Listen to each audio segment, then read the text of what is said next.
Shalom dan selamat datang saya ucapkan kepada semua jemaat Tuhan kita yang sama-sama mengikuti kebaktian online kita pada pagi ini. Dan saudara, pagi ini sama-sama kita ingin membawa hati kita, membawa fikiran kita untuk sama-sama memuji dan menyembah Tuhan. Amen. Mari kita sama-sama berdoa, saya akan pimpin dalam doa.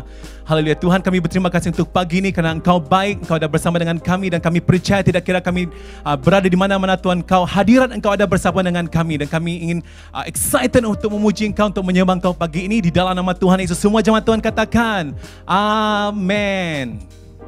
Dan pagi ini juga sangat istimewa saudara sebab kita ada EPCC Summit, worship team yang akan memimpin kita dalam pujian dan penyembahan. Dan mari kita sama-sama, welcome mereka untuk sama-sama membawa kita dalam pujian dan penyembahan pagi ini. Shalom jemaat Tuhan EPCC. Pada hari ini kita diberikan kesempatan untuk bersama-sama beribadah di dalam ibadah online kita. Mari kita semua angkatkan pujian dan penyembahan kita pada pagi ini.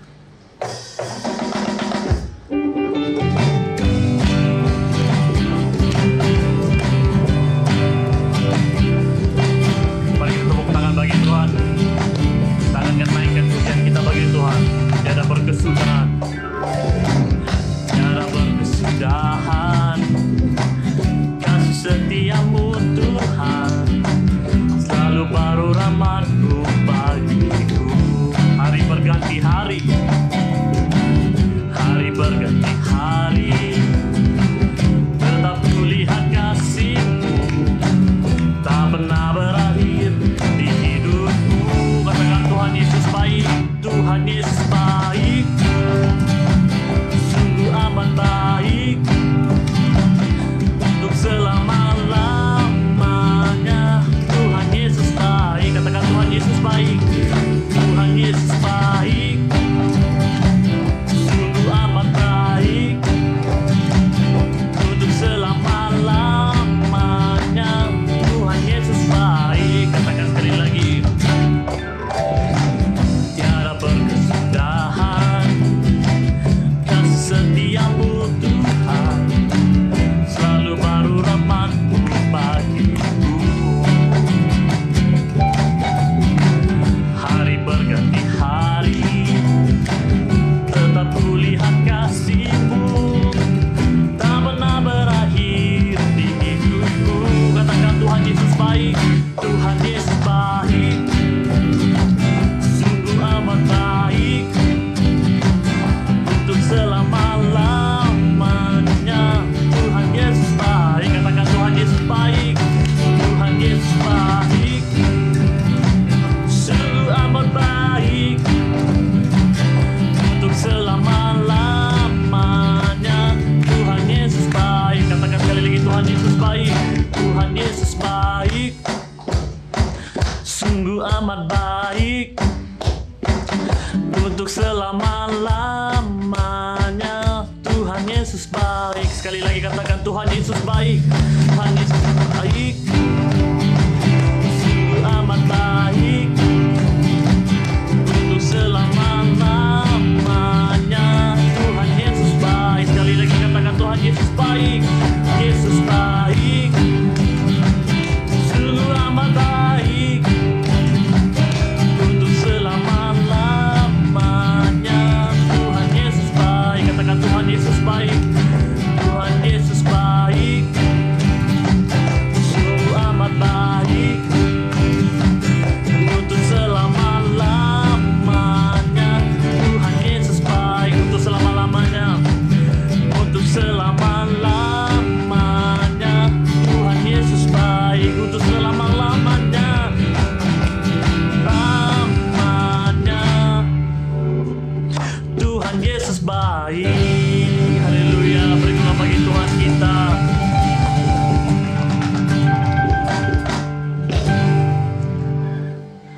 Mari kita naikkan pujian kita yang seterusnya.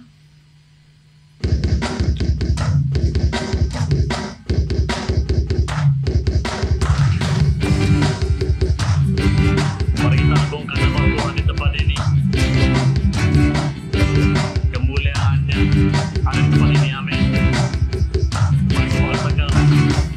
Terpujilah nama-Mu Tuhan. Kuat dan penuh kebenaran.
yang menghancurkan kutuk dan membebaskan jiwa. Kami bersorak, bertepuk tangan.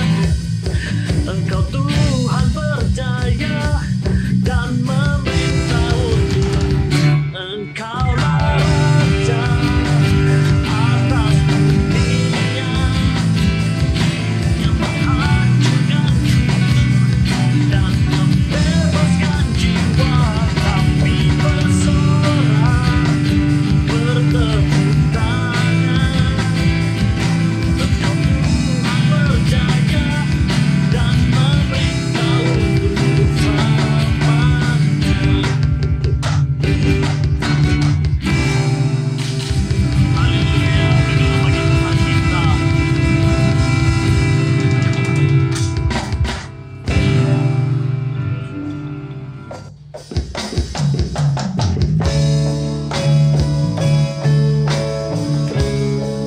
Mari kita semua menyembah Tuhan di tempat ini.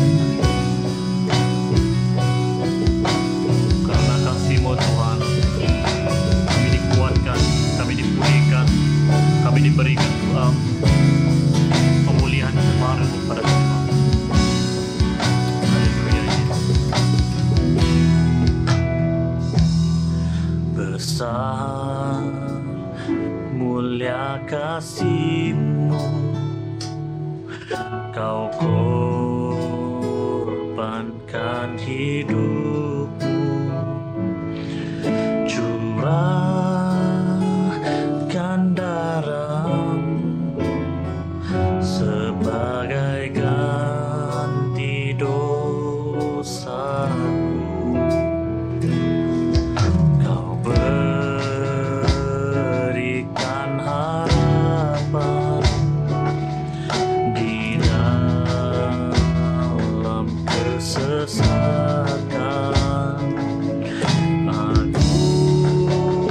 Akulah perbuatan-Mu, Yesus Tuhan penebusku.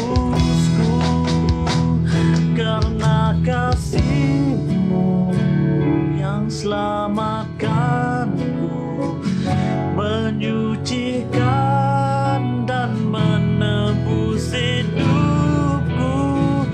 Ku naikkan syukur buat pengorbanan-Mu, Maha mulia dan terindah Kau, Yesus.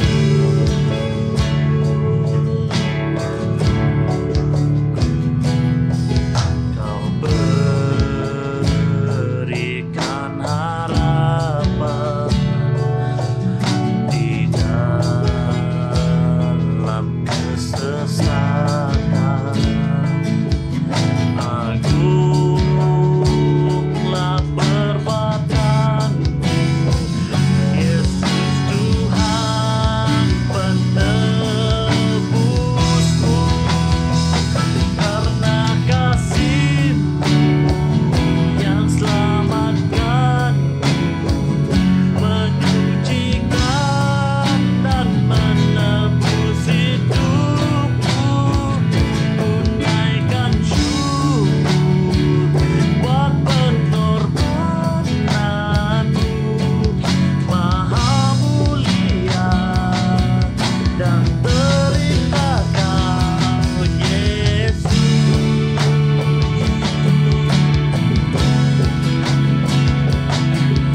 Kami menyembah-Mu Tuhan. Terima kasih Yesus.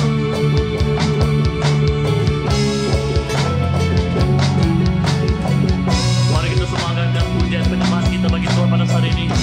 Katakan, karena kasih-Mu yang selamatkanku, menyucikan dan menebus hidupku. Ku naikkan syukur buat pengorbanan-Mu, Maha mulia dan terindah Kau,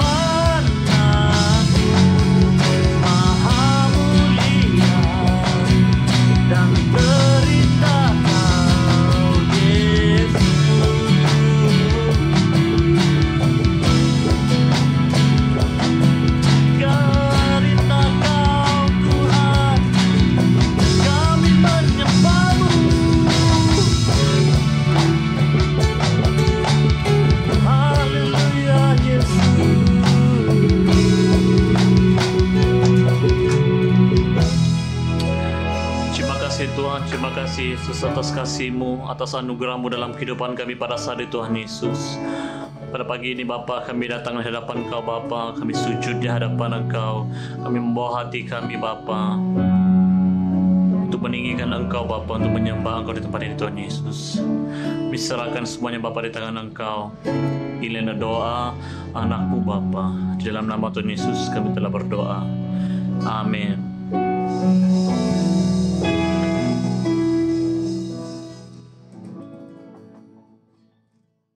Terima kasih bagi tim pujian penyembahan yang membawa kita dalam pujian penyembahan pagi ini, saudara. Dan sekarang saya ingin sama-sama mengalu-alukan kedatangan tetamu baru yang bersama dengan kita di sini, saudara. Dan sekiranya adalah pertama kali bersama dengan kami, Anda boleh scan QR code di depan Anda sekarang. Dan kami ingin berkenalan dengan saudara dan ingin mengenali saudara lebih lagi. Haleluya. So, jadi jangan malu, tuliskan detail saudara dan hantar kepada kami. Dan kami ingin berkenalan dengan saudara. Sekarang kita ingin sama-sama melihat kepada pengumuman kita untuk minggu ini. Pengumuman yang pertama adalah saya ingin mengajak semua untuk sama-sama download aplikasi EPCC di Apple Store ataupun di Google Store sekarang, sebab saudara sangat penting untuk kita download ini sebab kita tidak dapat berjumpa di gereja untuk keadaan masa ini dan kita sama-sama boleh mendengar apa berita terbaru, perkembangan terkini daripada gereja, dan juga kita sama-sama boleh juga mengetahui tentang perkara doa dan sebagainya. Jadi jangan lupa untuk download aplikasi EPCC sekarang. Dan kedua pengumuman kita yang kedua ialah kita sama-sama ingin melancarkan COVID Help Fund kita ataupun dana COVID Help seperti di skrin Anda sekarang. Kongsilah kasih dengan murah hati, amen. Dan saudara, seperti mana kita sudah tahu pada MCO yang lepas, gereja kita telah memberi sebanyak 70,000 dan juga lebih kepada 500 keluarga telah diberkati melalui COVID Fund ini. Dan saudara bolehlah memberi, seperti di depan Anda boleh scan QR code, Anda boleh hantar cek kepada Excel Point dan juga boleh online ATM kepada bank kita, dan juga melalui Touch and Go. Pengumuman yang seterusnya ialah bagi sesiapa yang saya percaya saudara pada musim ini banyak testimoni, banyak kesaksian yang pastinya luar biasa yang Tuhan bekerja secara pribadi dengan anda, dan anda boleh kongsikan kesaksian ataupun cerita anda, bagaimana Tuhan bekerja.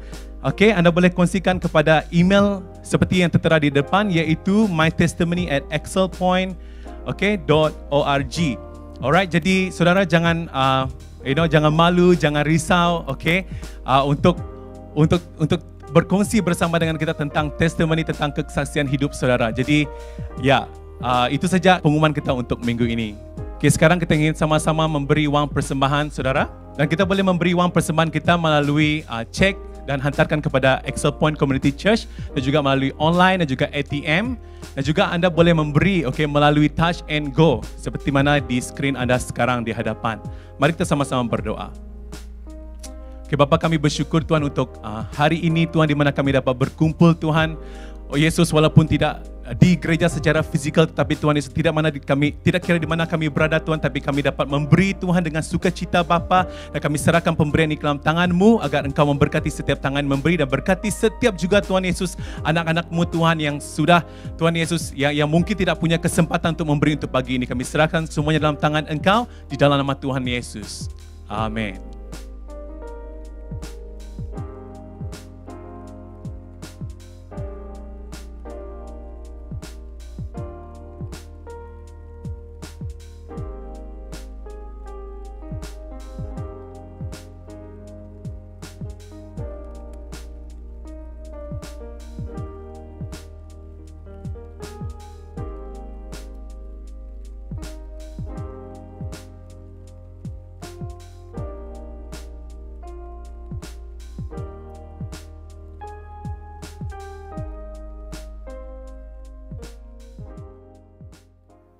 Shalom semua dan selamat datang ke ibadah kita pada hari ini.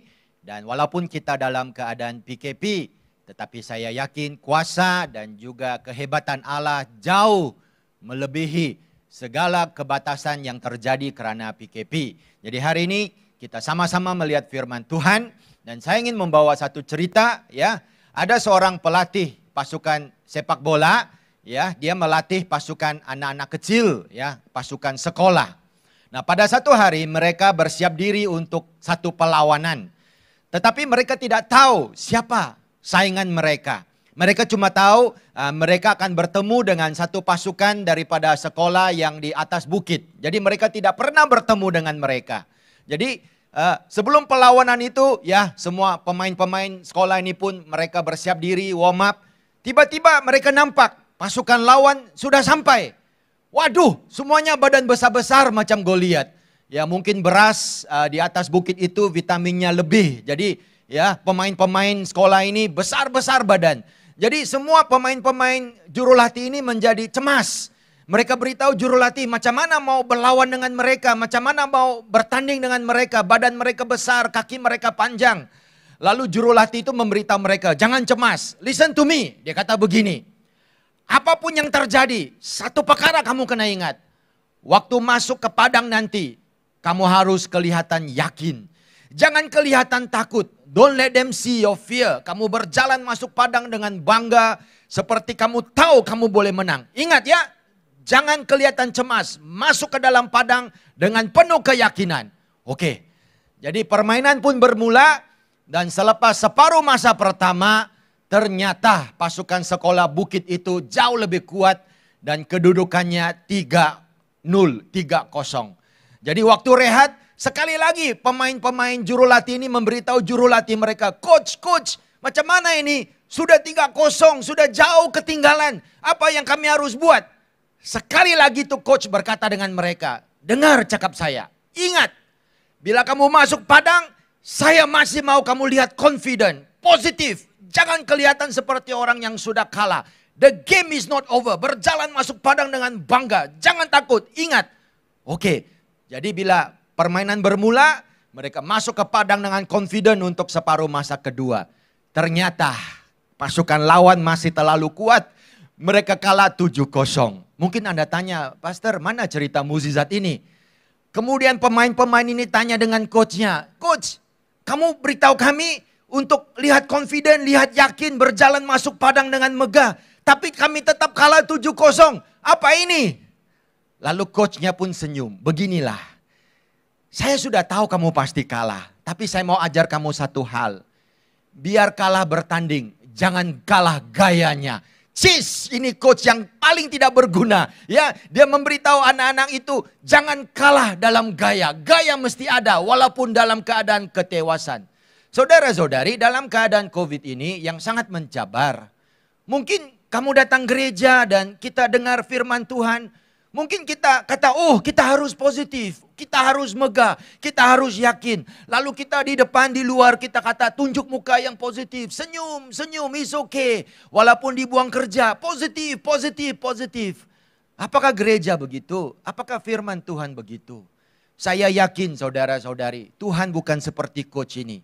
Bila kita mengalami saingan yang besar, bila kita mengalami tantangan yang besar, Tuhan akan menimbulkan kekuatan di dalam kita. Tuhan akan membangkitkan satu kekuatan di dalam kita supaya kita bisa mengatasi saingan kita. Tuhan bukan Tuhan yang memberitahu kita, gaya mesti ada, tewas tidak apa, gaya mesti ada, kalah tidak apa. Tuhan kita bukan Tuhan begitu. Amin.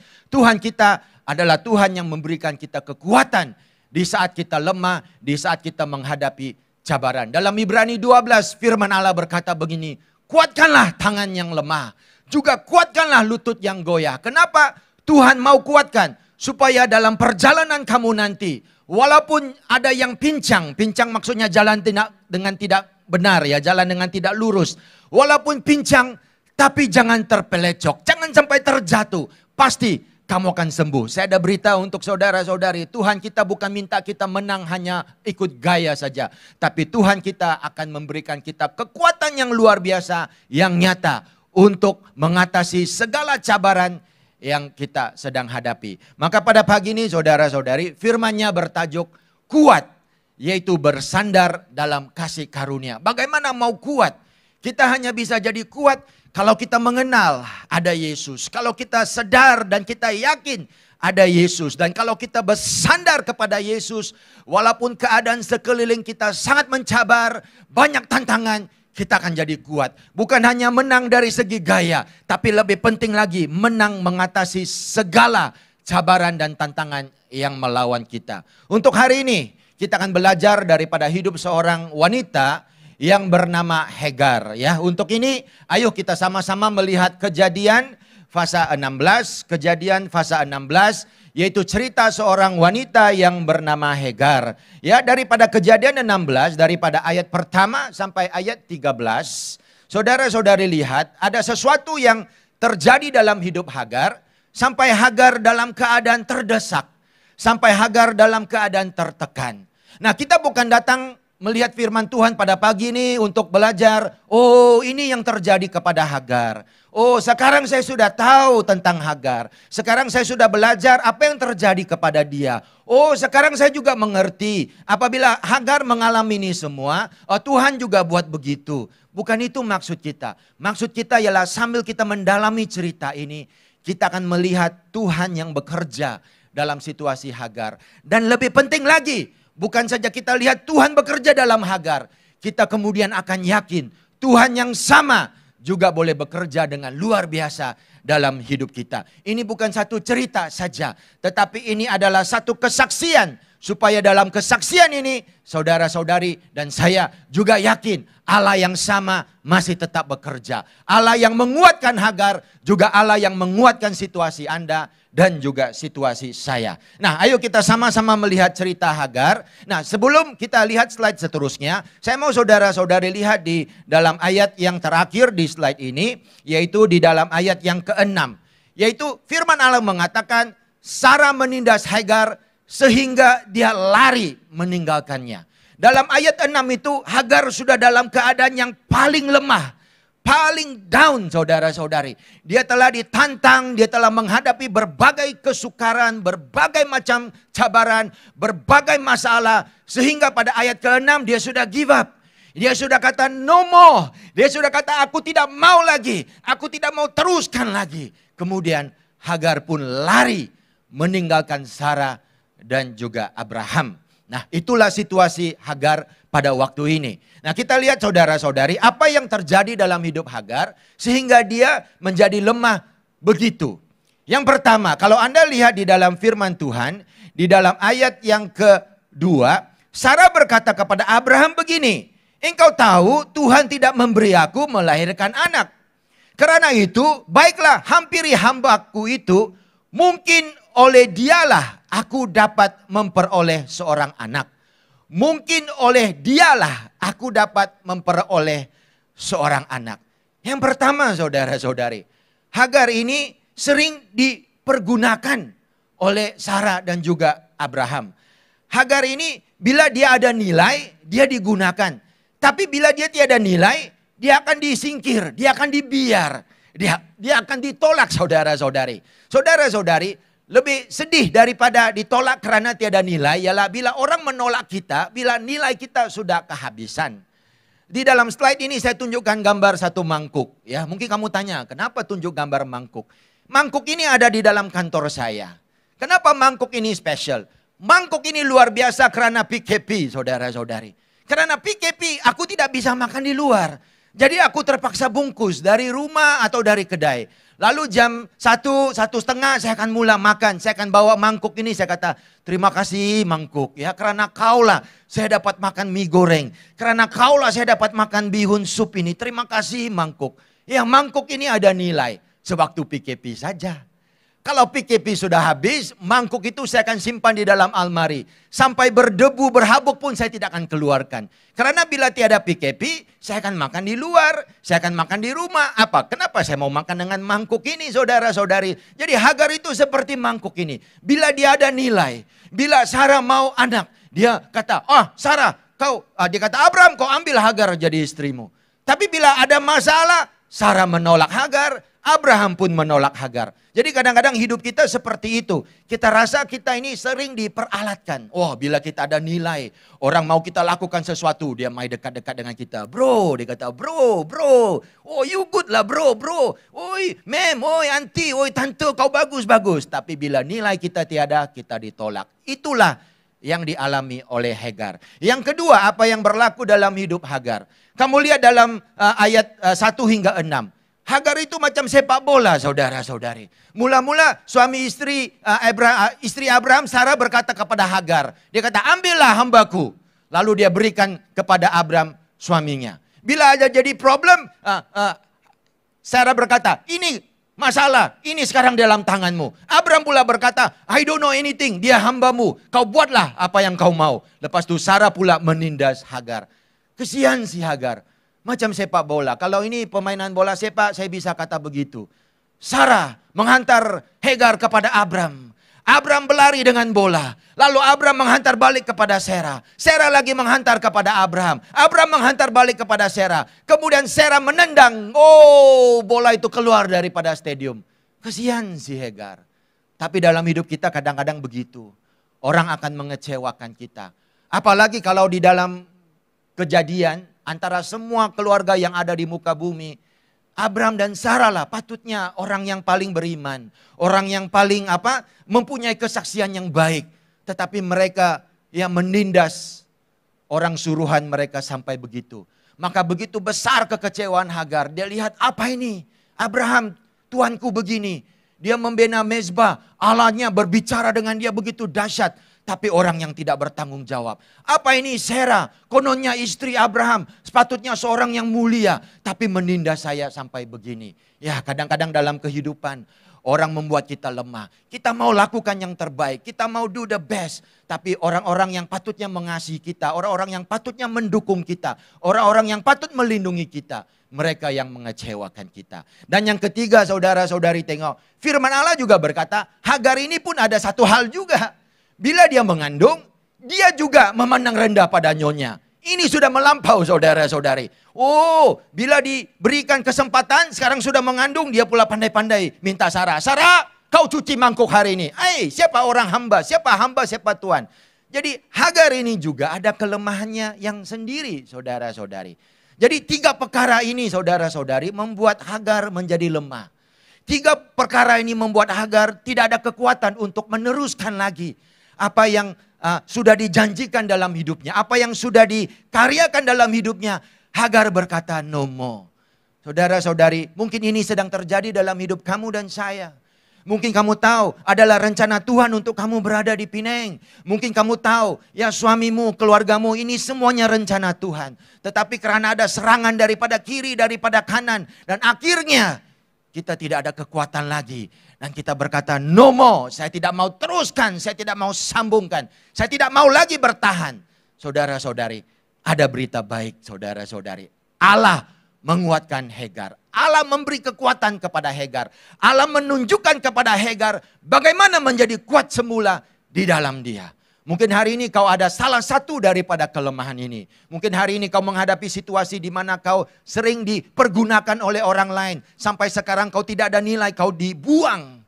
Mungkin kau sedang dikecewakan oleh orang lain. Ataupun mungkin kau sendiri mengakui, saya ada kelemahan. Dan itu sering membuat saya di dalam masalah. Dan karena itu saya sering kehilangan kekuatan. Mungkin kau berkata, Pastor, saya lebih lagi daripada Hagar. Saya juga mempunyai badan yang berpenyakit. Saya sering tidak sehat. Saudara-saudari, ada berita baik. Tuhan yang sama masih boleh menolong kita dan memberikan kekuatannya kepada kita. Nah, ayo saudara-saudari, saya mau saudara-saudari sekarang melihat daripada ayat yang ke-7 ya, terus sampai ayat yang ke-13. Bagaimana Tuhan menguatkan Hagar? Bagaimana Allah bekerja dan membangkitkan kekuatan seorang yang lemah. Haleluya. Jangan lupa saudara-saudari, pada saat ini Hagar sudah kehilangan segala kekuatan. Dia tidak tahan. Dia seorang yang saya rasa seorang yang tough juga. Dia datang dari Mesir ya, dibawa keluar dari perkampungannya, menjadi seorang hamba. Lepas itu menjadi seorang hamba yang dilayan dengan begitu teruk. Dia bertahan. Sampai akhirnya bila penindasan terlalu teruk, dia tidak tahan.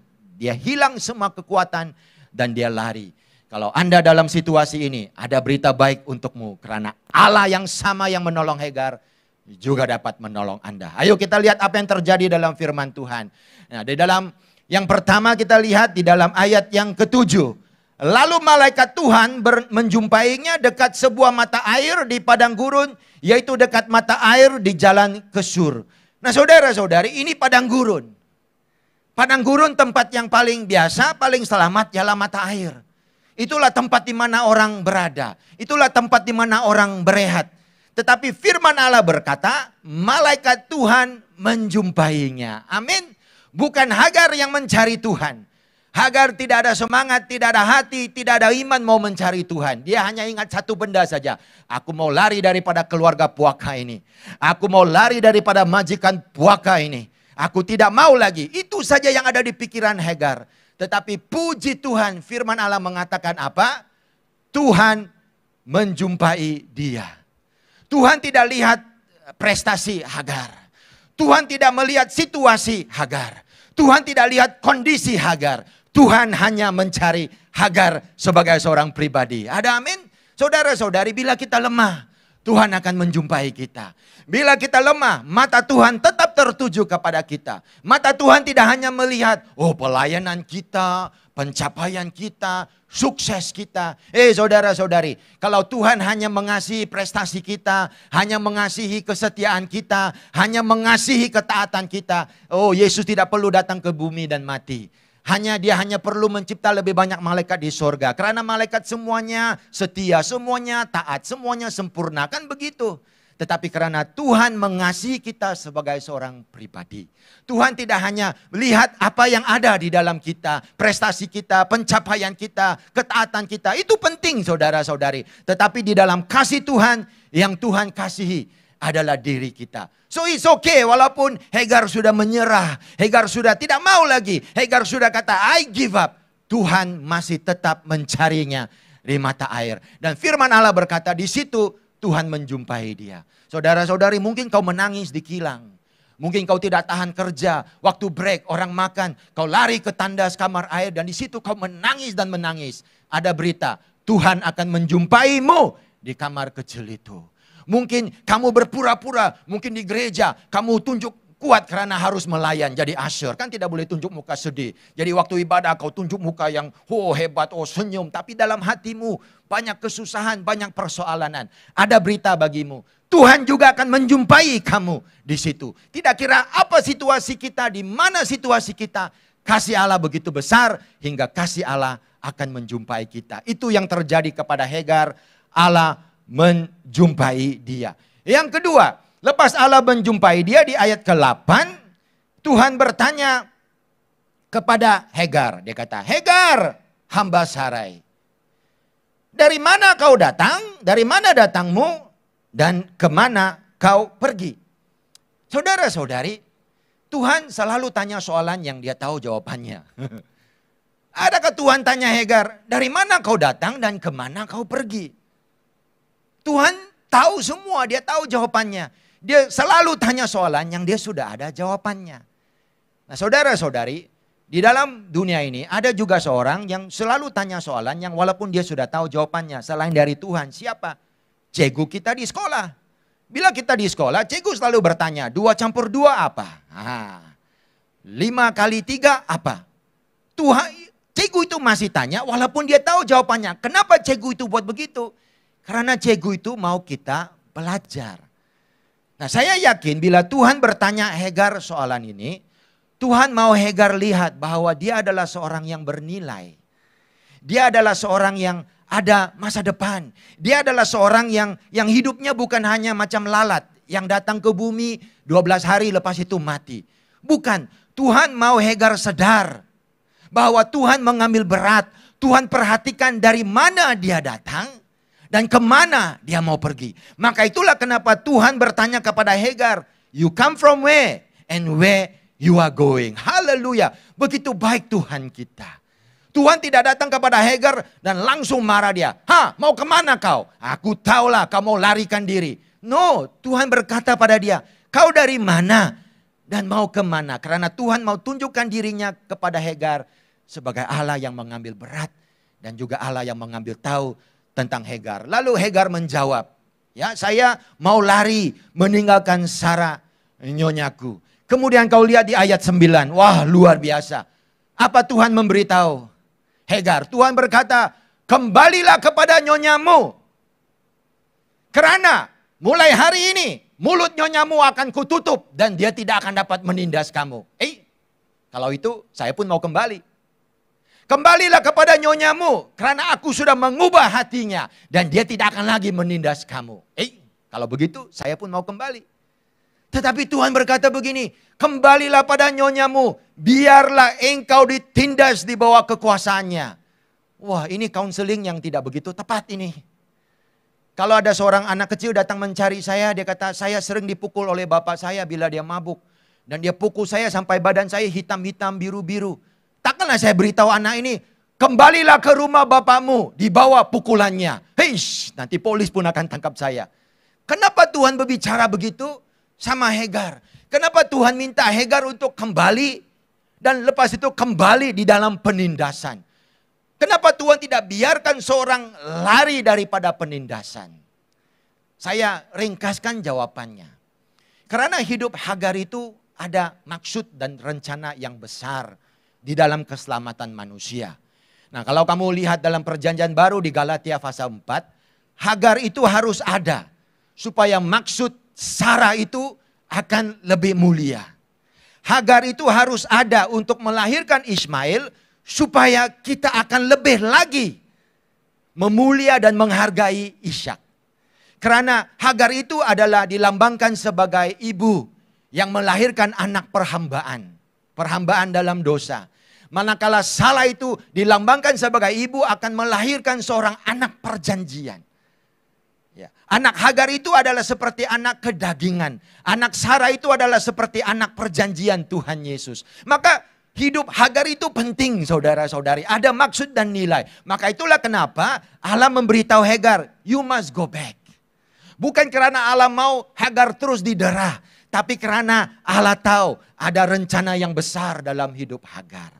Apabila Hagar kembali ke rumah Abraham, di situ dia akan melahirkan Ismail. Kemudian Sarah akan mengandung dan melahirkan Ishak. Maka akan terjadi situasi di mana dalam hidup Abraham ada Ismail dan ada Ishak. Dan disitulah Paulus akan menggunakan ini sebagai satu kiasan dan berkata, daging dengan kasih karunia, kekuatan manusia dengan kekuatan kasih karunia tidak boleh hidup bersama, harus satu yang tinggal. Jadi apa yang terjadi dalam hidup Hagar itu ada dalam rencana Tuhan.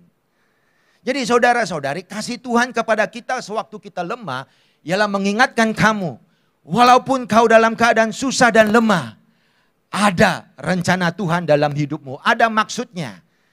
Tapi tahu apa yang luar biasa? Tuhan yang berkata, biarlah engkau ditindas, juga Tuhan yang mendengar penindasan. Amin. Kalau saudara-saudari lihat dalam Kejadian 16, selepas itu ya Tuhan berfirman dan Tuhan berkata, engkau akan melahirkan anak yang bernama Ismail di ayat 11. Sebab Tuhan telah mendengar penindasanmu. Dengar baik-baik saudara-saudari. Walaupun kamu sekarang ditindas, walaupun kamu sekarang dalam keadaan yang lemah, Tuhan dengar. Saudara-saudari, saya memuji Tuhan. Nama Ismail bukan Tuhan yang mendengar doa. Haleluya. Bukan Tuhan yang melihat kekuatan. Tetapi Tuhan yang mendengar penindasan. Beda tahu Tuhan yang mendengar seorang yang berdoa sewaktu tertindas dengan Tuhan yang mendengar penindasan. Maksudnya dalam waktu Hagar dalam keadaan tertindas, dipukul, didera, dimarah, Tuhan dengar semua itu. Dan Tuhan memberikan jalan keluar. Ayo saudara-saudari jangan lemah. Ayo saudara-saudari jangan lari daripada Tuhan. Ayo saudara-saudari percayalah. Ada kekuatan dalam Tuhan. Karena Tuhan yang berkata, teruskanlah kau ditindas. Juga Tuhan yang berkata, aku mendengar penindasanmu. Haleluya. Luar biasa Tuhan. Selepas Hagar dilawati oleh Tuhan. Selepas Tuhan berbicara kepadanya, aku menjumpaimu. Kemana, dari mana kau datang, kemana kau pergi. Dan kemudian Tuhan berbicara kepadanya, kembalilah kau ke rumah nyonyamu, teruskan ditindas. Tuhan juga menjanjikan, engkau akan melahirkan seorang anak, haleluya.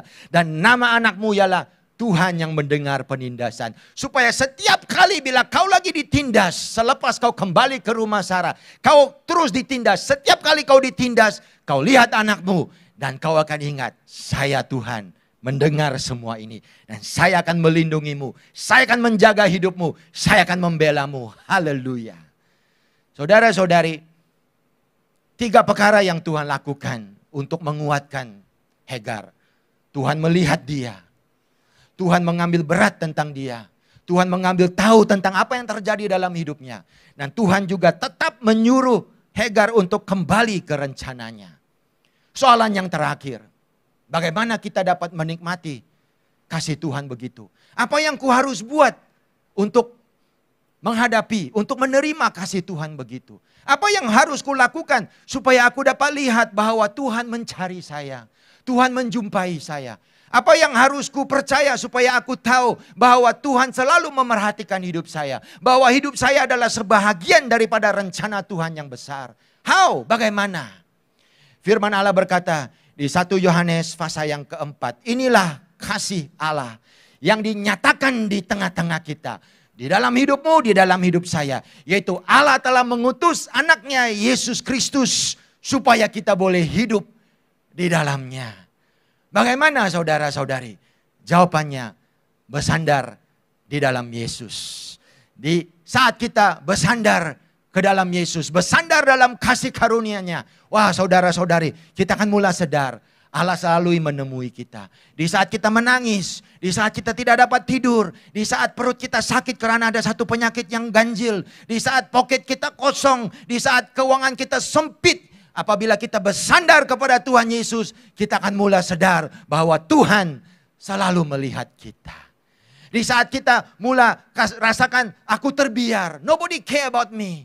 Tiada orang peduli saya dari mana, saya mau kemana. Orang hanya mau mempergunakan saya. Tetapi kalau kita bersandar kepada kasih karunia Tuhan Yesus, kita akan mulai sadar bahwa walaupun tidak ada orang yang peduli, Tuhan selalu peduli. Dan Tuhan selalu bertanya, kau dari mana dan kau mau kemana? Haleluya. Dan di saat kita rasa mau lari, di saat kita mau escape, di saat kita mau meninggalkan rencana Tuhan, Tuhan akan berbicara kepada kita, jangan lari. Stay on dalam rencana Tuhan. Terus kuat di dalam aku. Terus teguh di dalam aku. Karena Allah juga mendengar segala penindasanmu. Bagaimana apabila kita bersandar di dalam Yesus Kristus? Saudara-saudari, saya mau Anda lihat satu firman yang terakhir. Yaitu di Kejadian 16 di dalam ayat ke-13.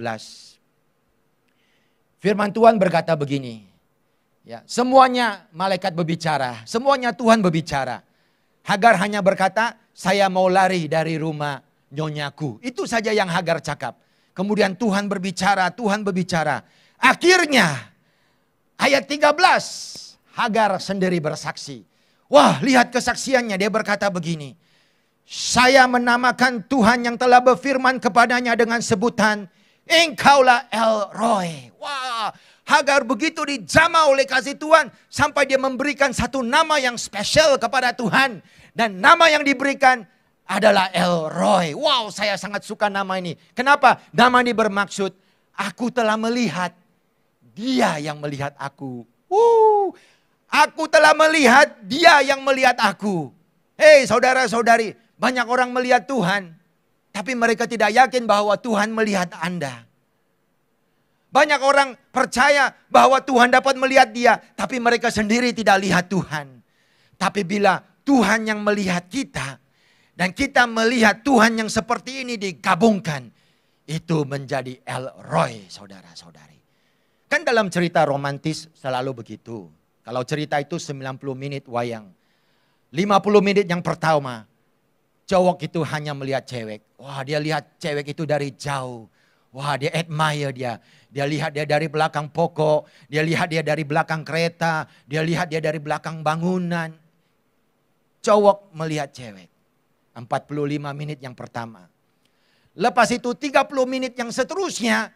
Cewek akan melihat cowok. Kenapa? Selalunya kalau cerita Korea. Cowok itu hero-nya akan accident. Lalu dia terpelantar, koma di dalam hospital. Sekarang baru cewek itu sadar, wah cowok ini begitu bagus untuknya. Tapi dia koma, lalu cewek itu menangis-nangis di tepi katil. Sarang he, I love you, I love you. Tapi kesian cowok itu tidak dapat melihat dia. Tapi puji Tuhan kalau cerita Korea yang hebat, 5 menit yang terakhir dengan mukjizat director, bukan mukjizat Yesus. Mukjizat director, cowok itu akan buka mata dan bangun. Dan sekarang dia lihat cewek, cewek lihat dia. And happily everlasting after. El Roy adalah Tuhan yang melihat kita. Dan kita melihat Tuhan yang melihat kita itu. Siapa itu? Itu adalah Yesus. Sewaktu kau berdosa, sewaktu saya mati di dalam dosa, sewaktu kau lemah, sewaktu saya tidak ada harga, Tuhan melihat kita. Dan dia datang dari surga, dia melawat kita supaya dia menjadi kekuatan kita. Dan apabila kita lihat kepada dia, kita pandang dia, kita lihat kepada Yesus, yaitu dia yang memulakan segala pekerjaan baik dalam hidup kita. Dia menjadi El Roy, saudara-saudari. Pada hari ini mungkin kau mengalami satu kesesakan yang besar. Kau mengalami satu tantangan yang besar. Dan tidak ada lagi kekuatan dalam jiwa dan rohmu. Ada berita baik. Yesuslah El Roy yang sempurna. Yesuslah gambaran El Roy yang paling lengkap. Di mana dia dulu melihat kita. Dia dulu mencari kita. Dia dulu memandang kita. Dalam keadaan kita berdosa dan keadaan kita lemah dan keadaan kita memberontak. Dan kemudian kita memandang dia dan kita percaya dialah kuasa keselamatan yang ada pada Allah. Dan kita percaya kepadanya dan kita bersandar di dalam kasih karunia dan kita dikuatkan. Saya mau berbicara sesuatu sebelum saya berakhir. Apabila kita lihat hidup Hagar, seringkali kita ada pikiran yang negatif. Yalah, kalau saya minta kamu pilih, kamu jadi Hagar atau kamu jadi Sarah? Mesti semua mau jadi Sarah. Yang tidak baca Alkitab, yang tidak pergi Sunday School saja mau pilih Hagar. Betul? Karena memang karya Tuhan itu seperti lebih besar dalam Sarah berbanding dengan Hagar. Tapi itu tidak bermaksud Allah membiarkan Hagar. Tidak, saudara-saudari. Maka manakala pengalaman Hagar dengan Allah itu begitu intim. Walaupun kalau dibanding dengan Sarah, karyanya tidak begitu besar. Mungkin di saat ini kau rasakan karya hidupmu tidak begitu hebat berbanding dengan orang lain. Mungkin bila kau lihat orang lain, wah, cari jodoh pun cepat, pelayanan pun mantap, wah, kelompok sel pun dia ketua, baca firman pun dia pandai, berdoa pun dia hebat, wah, karya Tuhan dalam hidupnya ajaib. Karya Tuhan dalam hidup saya, ya saya percaya Tuhan berkarya dalam hidup saya, tapi kalau dibandingkan dengan dia, karyaku kecil saja. Mungkin itu yang dirasakan oleh Hagar. Dia tahu Tuhan berkarya dalam hidupnya. Tapi karya Tuhan dalam hidup Sarah seperti lebih mulia. Anak kepada Ishak, anak perjanjian. Tapi ada berita baik. Walaupun kau rasa begitu, it's okay. Tuhan tetap memberikan kekuatan yang sama. Seperti mana dia memberikan kekuatan kepada Sarah. Tuhan tidak pernah pilih kasih. Tuhan tetap berkarya dan menguatkan kamu. Karena Yesus adalah sumber kasih karuniamu. Ayo yang merasakan begitu di mana saja Anda berada, ya, saya minta supaya Anda angkat tangan ataupun letakkan tangan di atas dada Anda dan Anda mula berdoa. Ya, saya akan berdoa untuk diri Anda. Saya berdoa supaya pada pagi ini kau akan sadar walaupun kau mungkin sudah tidak ada kekuatan, kelemahanmu sudah sampai tahap yang paling maksimal. Yesus adalah kekuatanmu dan kau bisa bersandar kepada Dia. Dia adalah kasih karuniamu. Paulus juga mengalami kelemahan yang besar. Tapi Paulus juga bersaksi bahwa di dalam kelemahanku lah kuasa Allah menjadi sempurna. Itu adalah seperti El Roy. Paulus telah melihat Tuhan yang melihat dia. Haleluya. Bapa di sorga, pada waktu ini kami berdoa untuk mereka yang mengalami cabaran dan tantangan yang besar. Mereka yang mengalami apa yang Hagar mengalami. Hidup mereka tidak ada nilai. Dan karena itu mereka sudah tidak ada kekuatan. Pada saat ini Bapa kami berdoa.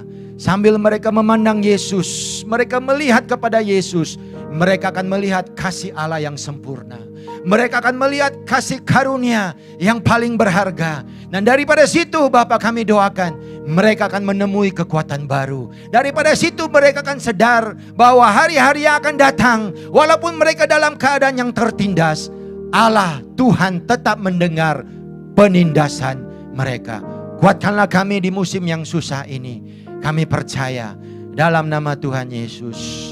Mungkin ada yang menonton pada waktu ini, kamu tidak mengenal Tuhan Yesus. Ya, kamu dengar firman ini dan kamu berkata, ya, saya mau mengenal Yesus, saya mau mengenal Tuhan yang melihat saya. Saya mau mengenal Tuhan ini yang mengenal penindasan saya. Kalau Anda siap mau menerima Tuhan Yesus, Anda siap mau percaya kepada Tuhan Yesus yang merupakan Tuhan dan Juru Selamat, ya sambil saya berdoa, Anda juga ikut bersama-sama. Ya, saya akan berdoa satu perkataan, kamu akan sambung dan ulang seperti saya. Bapa di sorga, saya percaya Yesus adalah Tuhan. Dia anak Allah. Pada hari ini saya mau percaya. Saya mau terima. Saya mengundang Dia sebagai Tuhan dan Juru Selamat. Dosaku diampuni karena ada salib. Saya yakin saya ada hidup kekal di dalam Yesus Kristus. Haleluya, dalam nama Yesus kita doakan. Amin. Kalau Anda kali pertama menerima Tuhan Yesus sebagai Juru Selamat, jangan lupa ya rewind video YouTube, kembali kepada QR Code dan di situ scan, berikan maklumat Anda dan gereja akan mencari jalan untuk memuridkan Anda dan lebih lagi membangunkan Anda di dalam Kristus Yesus. Tuhan berkati, shalom, stay safe and stay strong in Jesus Christ. Amen.